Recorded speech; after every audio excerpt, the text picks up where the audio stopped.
mampu menampung udara dalam jumlah luar biasa.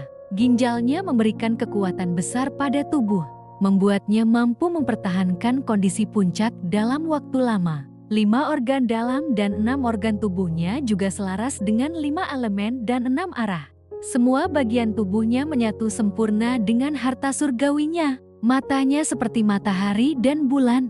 Ketika berpadu dengan 5 elemen dan 6 arah, keduanya berubah menjadi 7 bintang. Pemahamannya terhadap ranah kultivasi bahkan telah mencapai tingkat yang belum pernah dilihat Kinmu sebelumnya. Dantiannya menyala seperti tungku raksasa, menyerupai matahari yang tidak pernah padam. Dari sanalah energi terus mengalir untuk menopang tubuh jasmaninya. Tubuh seperti itu bahkan mengingatkan Kinmu pada Shingen. Namun, leluhur pertama bahkan lebih kuat. Roh primordialnya juga berada pada tingkat yang mengejutkan. Kinmu selama ini sangat bangga terhadap roh primordialnya. Ia telah 2 kali berkultivasi menggunakan roh primordial dan bahkan menciptakan panduan roh primordial. Setelah berkultivasi di Six Directions Realm, roh primordialnya menjadi jauh lebih kuat dibandingkan kebanyakan orang. Bahkan roh primordial Chusheng-Hua masih sedikit berada di bawahnya. Namun, di hadapan leluhur pertama, kebanggaan itu tidak berarti apa-apa. Roh primordial leluhur pertama dan tubuh jasmaninya menyatu sempurna. Gerakan pikirannya dapat langsung menggerakkan tubuh jasmaninya.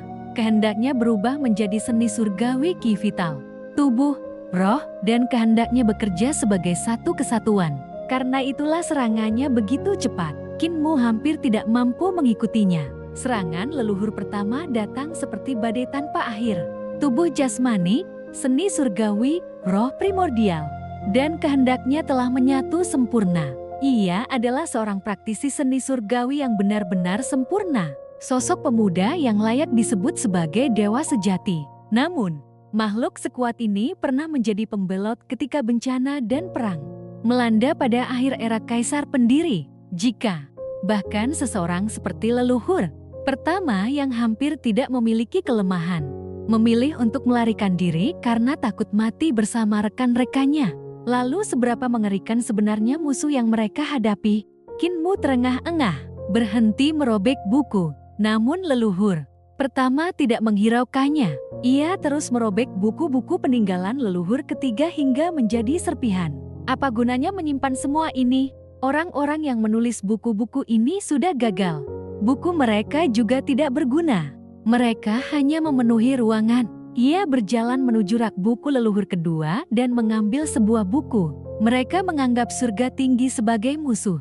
Tetapi surga tinggi hanyalah seekor anjing. Bahkan anjing saja tidak mampu mereka kalahkan. Lalu mereka masih berbicara tentang serangan balik. Leluhur pertama mencibir. Kau juga sama. Kau bahkan tidak bisa mengalahkanku. Lalu apa gunanya ambisi dan impianmu? Pulanglah, cari seorang wanita, lalu hidup tenang dan memiliki anak. Kinmu akhirnya meledak. Ia menerjang dengan marah. Embrio roh di antara alisnya menyatu dengan jiwanya dan membentuk roh primordial. Kali ini, Kinmu tidak lagi memisahkan tubuh jasmani dan roh primordialnya. Ia memahami alasan mengapa leluhur pertama begitu kuat, dan ia segera menirunya. Aku sudah bilang, jangan merobeknya lagi. Kecepatan Kinmu meningkat drastis. Kekuatan telapak tangannya menjadi semakin dahsyat. Namun leluhur pertama kembali menghantamnya hingga terlempar. Kekuatan telapak Great Heavenly Overarching Stars. Kinmu kembali menyerang. Ledakan, tubuhnya kembali terlempar.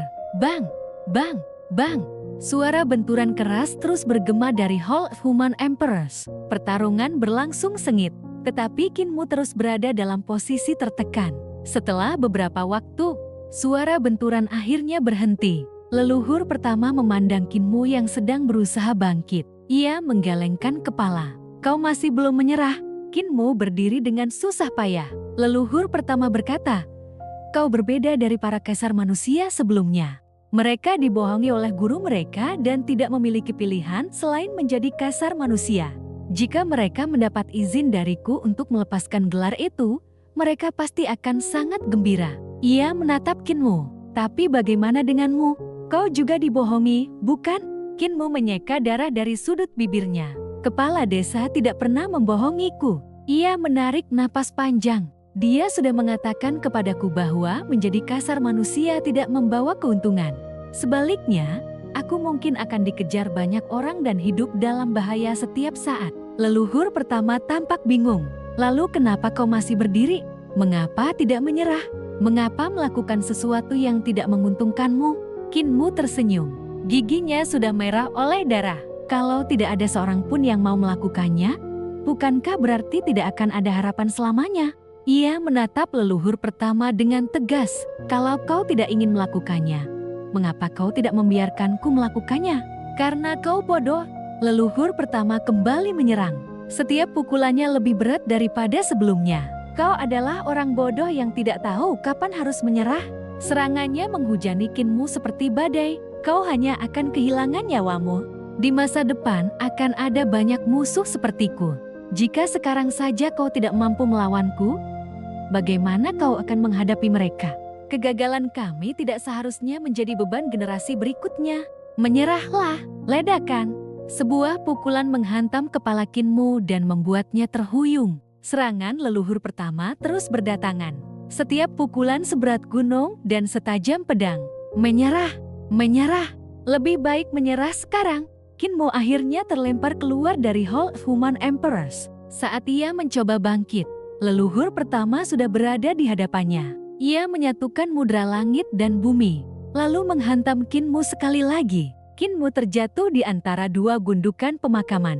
Leluhur pertama muncul di atasnya dan menginjak dadanya. Apakah kau sudah menyerah? Kinmu mencengkeram pergelangan kakinya. Ia menarik tubuh leluhur pertama dan berdiri dengan susah payah. Kemudian, ia kembali menerjang. Gelar kaisar manusia bukanlah sesuatu yang kau berikan kepada dirimu sendiri. Suara Kinmu menggema.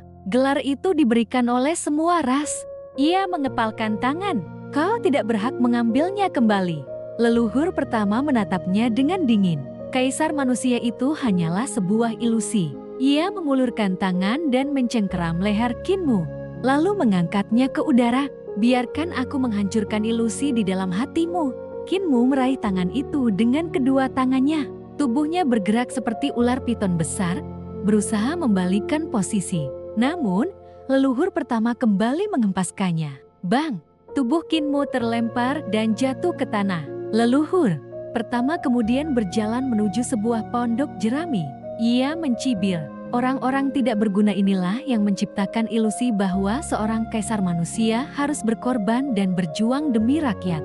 Karena itulah pemuda berdarah panas sepertimu terus bertindak gegabah. Ia mendekati pondok tersebut. Kalau begitu, biarkan aku menghancurkan semuanya. Leluhur pertama menerobos masuk ke pondok jerami dan menghancurkan batu nisan leluhur kedua hingga menjadi debu. Kemudian, ia mengulurkan tangan untuk mengambil kerangka leluhur kedua. Kau berani? Rauman Kinmu mengguncang seluruh tempat. Angin kencang menerjang dari kejauhan. Leluhur pertama berbalik dan mengangkat telapak tangannya untuk menerima serangan. Tinju Kinmu datang dengan kekuatan penuh. Tinju itu berlumuran darah dan membawa kemarahan yang tak terbendung. Bahkan jari-jari Kinmu gemetar karena menahan amarah. Ledakan. Petir yang tak terhitung jumlahnya meledak di depan wajah leluhur pertama dan menghantam tubuhnya hingga terlempar. Pondok jerami itu ikut meledak. Di tengah runtuhan, Kinmu yang tubuhnya berlumuran darah segera menangkap kerangka leluhur kedua. Dengan hati-hati, ia mengembalikannya ke tempat semula. Ia kemudian berdiri di hadapan kerangka itu dan memberikan penghormatan. Setelah itu, Kinmu menatap leluhur pertama yang masih berada di udara. Tubuhnya kembali melesat seperti anak panah yang baru dilepaskan dari busur. Ia mengejar leluhur pertama tanpa sedikit pun keraguan. Kalau kau tidak bisa melakukannya, suara Kinmu menggema di tengah langit yang dipenuhi awan. Kelabu, biarkan aku yang melakukannya. Aku bisa. Dari kejauhan terdengar suara benturan keras. Awan kelabu terus naik ke langit, menutupi seluruh medan pertempuran.